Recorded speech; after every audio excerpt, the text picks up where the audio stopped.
ఎవరు చెప్పారు నీకు నియమించలేదని? నీకు ఎట్లా తెలుసు? మా దగ్గర మా డేటా ఉంది, మాకు బ్రహ్మాండమైన నాయకులు ఉన్నారు. మీకెవరు చెప్పినారు డివిజన్ లేరని? గాలి మాటలన్నీ మాట్లాడి గాలి ప్రశ్నలు వేస్తే నేను గాలి ప్రశ్నలకు నేను సమాధానం చెప్పను. మా పార్టీ చాలా బలంగా ఉంది. కార్పొరేషన్ ఎన్నికలు కాదు, జిల్లా పరిషత్ కూడా కడప జిల్లాలో గెలవబోతున్నాం. చెప్పుగా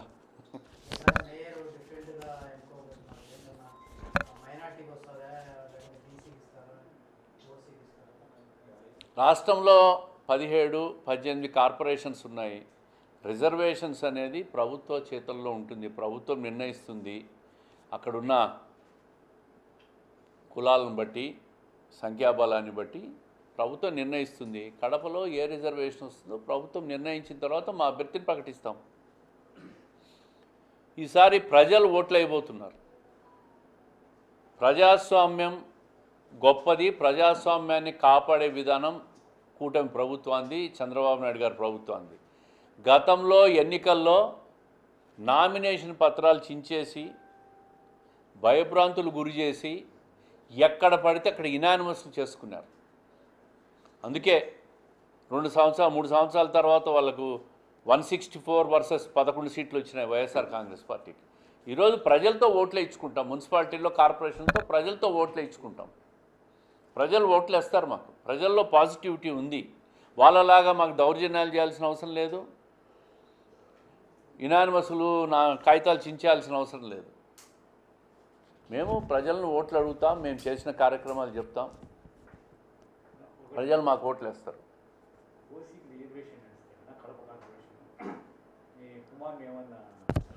రిజర్వేషన్ డిక్లేర్ అయిన తర్వాత మా అభ్యర్థిని డిక్లేర్ చేస్తాం.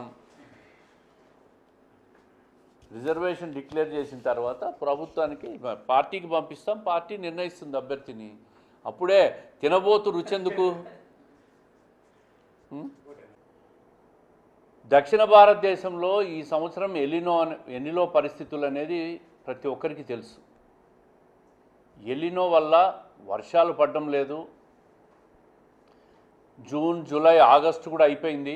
ఆల్మోస్ట్ ఈ 3 నెలలుగా 53% ఈ 3 నెలలలో సగటు వర్షపాతం మైనస్లో ఉన్న విషయం ప్రజలందరూ కూడా గమనించాలి. ఏదైతే కృష్ణా బేసిన్ కర్ణాటకలో ఉందో అక్కడి నుంచి వర్షాలు పడక కృష్ణా బేసిన్లో శ్రీశైలానికి నీళ్లు రాలేదు ఈ సంవత్సరం. ప్రతి సంవత్సరం గత 2 సంవత్సరాలు 24, 25, 24లో కానీ 25లో కానీ దాదాపు 2000 టీఎంసీలు నీరు శ్రీశైలం, సాగర్, పులిచింతల, ప్రకాశం బ్యారేజ్కి నిండి సముద్రం లేకపోయిన విషయం కూడా మనం అందరం గమనించాలి. నీళ్లు తక్కువైనప్పుడు సహజంగా నీటి యుద్ధాలు రావడం కరెక్ట్, అప్పుడప్పుడు జరుగుతుంటాయి. నీటి నాటకాలు అనేది వైఎస్ఆర్ కాంగ్రెస్ పార్టీ మాత్రమే ఆడుతూ ఉంది. అసలు ఎలినో పరిస్థితుల మీద మీకు అవగాహన ఉంది అని అడుగుతూ ఉంటా.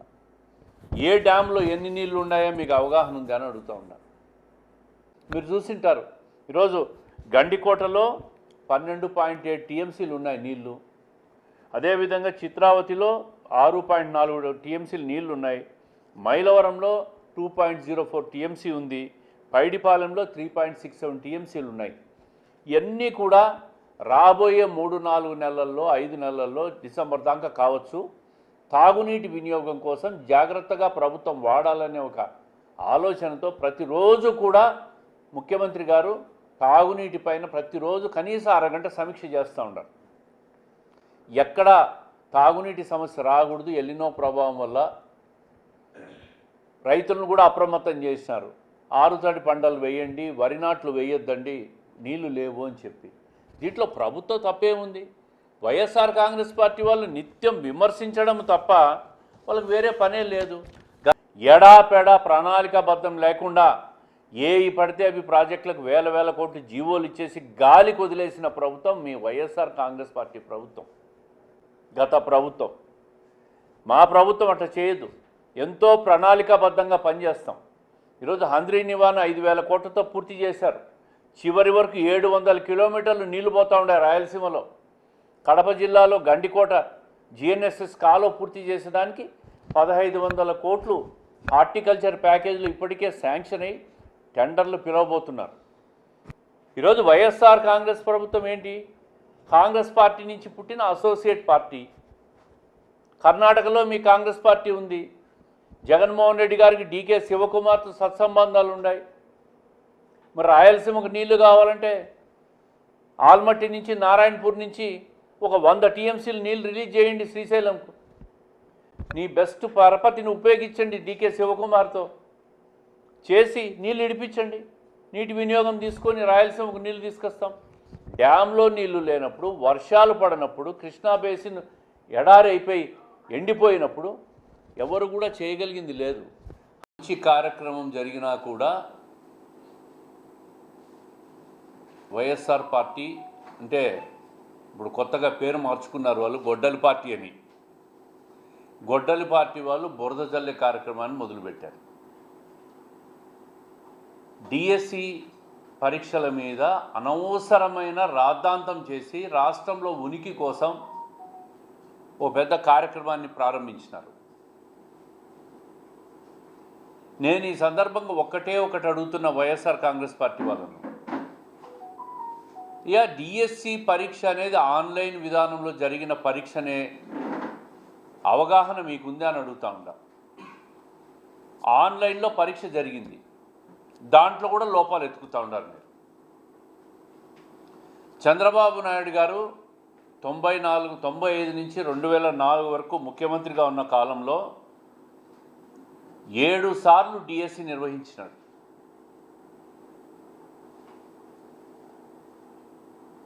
అదేవిధంగా 98లో ఆయన ముఖ్యమంత్రిగా ఉన్న కాలంలో డిఎస్సిలో ఇంటర్వ్యూ విధానాన్ని రద్దు చేశాడు.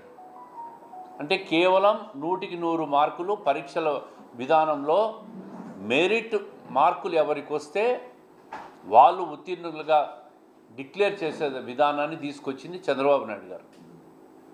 ఇంటర్వ్యూలు చేస్తే ఇంటర్వ్యూ మార్కులకు రకరకాల సిఫారసులు వస్తాయని చెప్పి దాన్ని రద్దు చేసిన నాయకుడు ముఖ్యమంత్రి చంద్రబాబు నాయుడు గారు.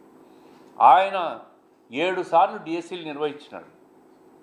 ఈరోజు రాష్ట్రంలో టీచర్లుగా ఉద్యోగాలు చేస్తున్న టీచర్లలో 75% టీచర్లు తెలుగుదేశం పార్టీ హయాంలో జరిగిన పరీక్షల్లో ఉత్తీర్ణులైన అధ్యాపకులే.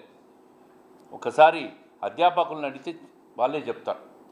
అదేవిధంగా మొన్న జరిగిన డిఎస్సిలో కూడా దాదాపు 200 పైన కేసులు వేసినారు వైఎస్ఆర్ కాంగ్రెస్ పార్టీ వాళ్ళు. 16,347 మంది ఉత్తీర్ణులైతే కడుపు మండుతూ ఉంది ఈ గొడ్డలి పార్టీకి. ఎట్టు తిరిగి ఈ కేసులన్నింటినీ రద్దు చేయాలా, ఈ పరీక్షలన్నీ రద్దు చేయాలనే ఒకటే ఆలోచనతో ఉత్తీర్ణులైన అధ్యాపకుల నోట్లో మట్టి కొడదామనే కుట్ర బన్నుతూ ఉన్నారు. నేను ఈ సందర్భంగా ఒకటే చెప్తా ఉండా, జగన్ గారి జమానాలో కరోనా సమయంలో కూడా టీచర్లతో బ్రాందీ షాపుల్లో బ్రాందీ బాటిల్స్ అమ్మించినారు. అంటే టీచర్లకు గత ప్రభుత్వం ఇచ్చిన గౌరవాన్ని నేను గుర్తు చేస్తూ ఉండా. అదేవిధంగా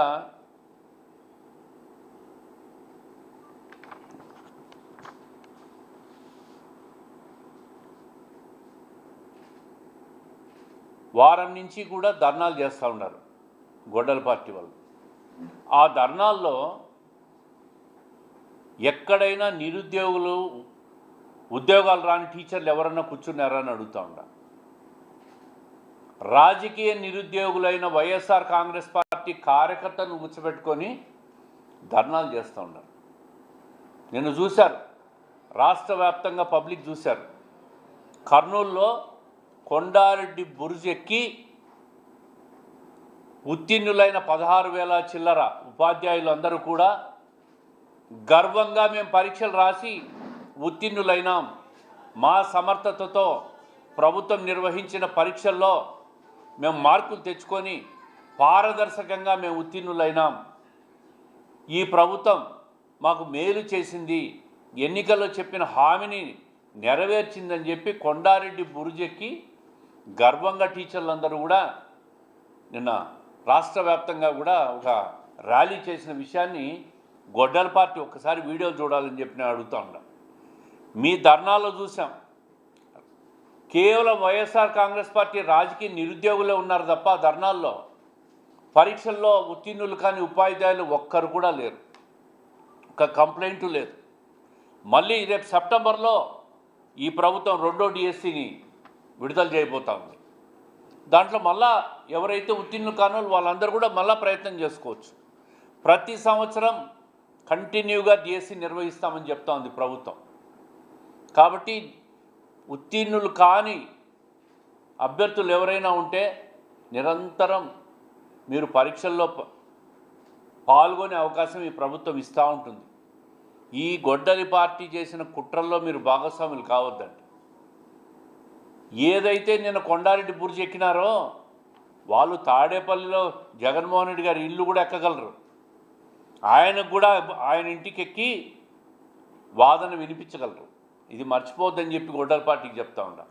ఇంత పారదర్శక విధానం తీసుకొచ్చిన తర్వాత కూడా ఇంకా ఈ ప్రభుత్వం మీద దుమ్మెత్తిపోసే ప్రయత్నం చేస్తుంది వైఎస్ఆర్ కాంగ్రెస్ పార్టీ.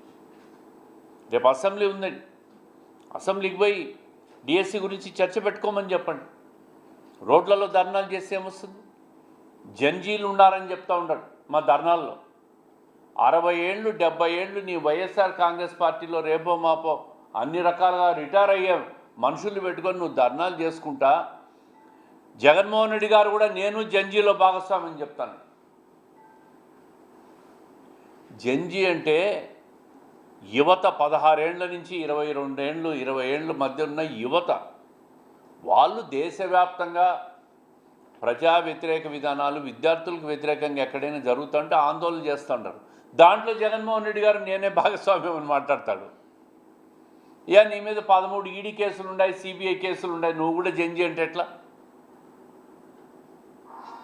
ఈ విధంగా 2 సంవత్సరాల నుంచి కూడా ఏ మంచి కార్యక్రమం చేసినా ఈ ప్రభుత్వం చంద్రబాబు నాయుడు గారి నాయకత్వంలోని ప్రభుత్వం మీద నిరంతరం కుట్రమనడం, ఇది కేవలం విద్యాశాఖ మంత్రి నారా లోకేష్ గారి మీద ఆయన్ను టార్గెట్ చేస్తూ కుట్ర చేయడం తప్ప ఇంత పారదర్శక విధానంలో డిఎస్సి ఎంపిక చేసిన విధానం, ఉత్తీర్ణులు తయారు చేసిన విధానం, ఆన్లైన్ పరీక్ష విధానం దేశంలో ఏ రాష్ట్రంలో కూడా జరగలేదు. ఆంధ్రప్రదేశ్ రాష్ట్రంలో చంద్రబాబు నాయుడు గారు నిర్వహించారు. దానికి విద్యాశాఖ మంత్రి నారా లోకేష్ గారి ఆధ్వర్యంలోని ఈ పరీక్ష జరిగింది. దీని మీద అధికారులు అంటే ఎన్నిక నిర్వహించిన ఐఏఎస్ అధికారులు వీళ్ళందరూ కూడా ప్రెస్ మీట్లు పెట్టి జీవోలు పెట్టుకొని పారదర్శక విధానంలో జరిగిందని చెప్పి స్పష్టంగా ఇస్తూ ఉంటారు. మీరు కోర్టుకు పోయినారు, కోర్టులో కూడా మీకు చుక్కెదురైన విషయాన్ని కూడా రాష్ట్ర ప్రజలు గమనించాలని చెప్పి కోరుతూ ఉంటారు. ఎక్కడైనా ప్రభుత్వాలు నిర్ణయం తీసుకున్నప్పుడు ఆ నిర్ణయాలు తప్పైనప్పుడు, తప్పనిపించినప్పుడు సమీక్ష చేసేదానికి న్యాయ సమీక్ష ఒకటి ఉంటుంది. న్యాయస్థానాలు సమీక్ష చేస్తాయి, హైకోర్టులు కావచ్చు, సుప్రీంకోర్టులు కావచ్చు. న్యాయ సమీక్షలో కూడా మీ అభ్యర్థన ఫెయిల్ అయినప్పుడు మీరు కుట్ర పన్నారనే విషయం వాస్తవం అని చెప్పి ఇది ప్రజలు గమనించాలని చెప్పి ఈ విధమైన వైఎస్ఆర్ కాంగ్రెస్ పార్టీ చేస్తున్న దుష్ప్రచారాలను ప్రజలు నమ్మొద్దండి. సంతోషంగా టీచర్లు ఎంపికైనారు, మళ్ళీ మళ్ళీ ఎంపిక అయ్యేదానికి అనేక రకాల పరీక్షలు ఈ రాష్ట్ర ప్రభుత్వం యువత కోసం తీసుకొస్తూ ఉంది. మీరు బాగా చదువుకొని పరీక్షల్లో పాస్ అయ్యి ఉద్యోగాలు తెచ్చుకునే దానికి ప్రభుత్వం నిరంతరం పనిచేస్తుంది. ఇది చంద్రబాబు నాయుడు గారి ప్రభుత్వం పారదర్శక ప్రభుత్వం అని చెప్పి ప్రజలు ఈ గొడ్డలి పార్టీ చేసే కుట్రల నుంచి తిప్పి కొట్టాలని చెప్పి ప్రజలను కోరుతా ఉన్నారు.